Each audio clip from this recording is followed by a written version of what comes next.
David Moyes has given his pre-match press conference ahead of Everton's trip to Manchester City tomorrow. The Toffees kick off at 3 o'clock on a Saturday.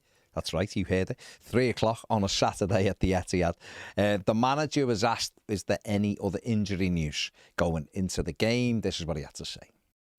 We've got a few people, you know. We've got Jarrad back in the grass. We've got Merlin back in the grass. Unfortunately, Pato picked up an injury in the 21s game in midweek. So we've got bits and pieces going on. But all the clubs will be the same. Everybody's coming back from international duty, trying to get their players back, get them ready, find out what condition they're in. So we're no different from anybody else. There you go. I was a little bit disappointed. No one pushed him on the Michael Keane thing, but I can only assume Michael's fit and ready for tomorrow because he did, of course, come off injured against Palace, but I'm sure if he was doubtful or out tomorrow, David Moyes would have said so. Earlier this week, yesterday, Jordan Pickford signed a new 4-year deal at Everton. The manager was asked about how good it was to get Jordan Pickford tied down to that contract.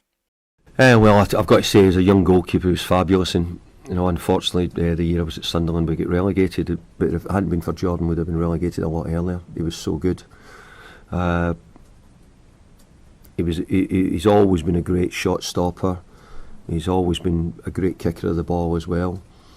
And those actions, I think, in modern football, and he's improved his general play as well, and his understanding. I just think that overall he's been England's number one for 300 or 400 games he's had now. To get 80 caps for England. 80 caps for England. Yeah. So I think if you're doing that, then it's shown longevity as well in his role.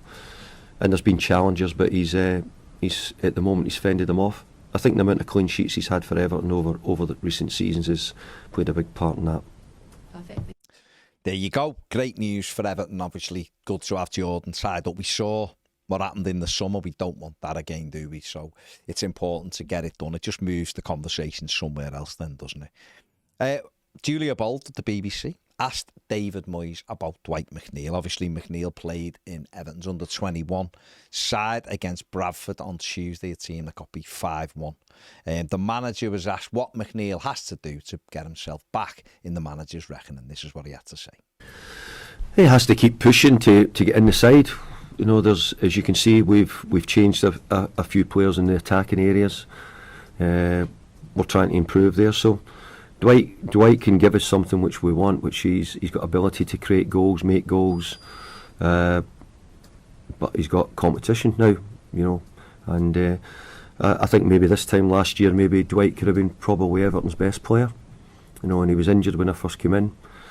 So he has to get back to that and show that. And as I said, he's got sort of stiff opposition in front of him, but he done okay for the 21s the other night.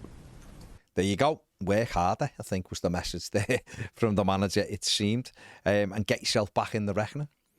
The referee for tomorrow's game is Tony Harrington. He's the man in the middle, and he'll be assisted by S. Bennett and S. Meredith. They're doing the line. Lee Doughty is the fourth official, and Neil Hampton is on the VAR. So hopefully we don't need that. But come on, Everton. Get a good result. Come on, Big Tony. Give us a penalty. Why wouldn't you? Why wouldn't you? Pep Guardiola has given his pre-match press conference ahead of the game tomorrow, and he's confirmed from a Manchester City point of view that Rodri and Kusanov are both out injured. They missed the game. He did say that Ait Nouri and Omar Mamouche are back in training, but they both remain doubtful. We'll see whether or not they're in the squad, but they're just getting them back. It'd be maybe a little bit too early for both of them, maybe similar to Merlin Rohl and obviously Jarrad Branthwaite with us, but they possibly will be in the squad. But Rodri definitely out, which is good news for Everton. And as part of that press conference, Pep Guardiola was asked about Jack Grealish and the impact he has made at Everton. He said he was at it from day one and his impact has been huge. He's playing well, and it's what he wanted. The position we have with Jack is he's a lovely, unbelievable guy, but he didn't play for us for different reasons. He's back to real business now, and he is playing every game. He was also asked Guardiola about the rule that stops Jack Grealish playing against Manchester City tomorrow, and he said he admitted that if he was in charge at a Premier League club or a CEO maybe of the Premier League, he would change the rule, which is interesting, which is an interesting one. This is obviously in Europe. They can play in Champions League. You can play against your parent club if you're on loan. And it's something I remember Arsene Wenger talking about it years ago. It was like, I have no problem with players at my club playing against us if we've loaned them out for the season because they've gone to that club to play for the year and they're paying the wages. So they're part of that club. And in England, we look at it differently. I don't understand why, but we do. So there you go. Pep Guardiola would change it if he was maybe in charge of things. So interesting take. And finally, former Everton midfield player Abdoulaye Doucouré has been speaking about Beto. He has backed them to come good. The Everton strikers had a little bit of a hit and miss season so far, but Abdoulaye Doucouré said, I'm a big fan of Beto. I know he can concede because he has goals in him. The fans just have to be patient with him because it's not easy for him. He's the number one striker at the moment, and I'm sure he will come good and score goals for Everton. Doucouré also confirmed, as he did when he done an exclusive interview with Toffee TV, that if he'd have remained in the Premier League in the summer, Everton would have been the only club he would have wanted to do it with. He had offers from Leeds United and Sunderland before leaving for Saudi Arabia.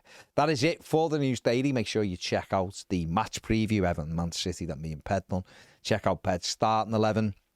Also look out for all of the content over the weekend concerning the Man City match. And also check out the video, the food bank video I did with Dave Kelly and Robbie Daniels. Massively important cause that they're doing there. So give that video a watch and a thumbs up.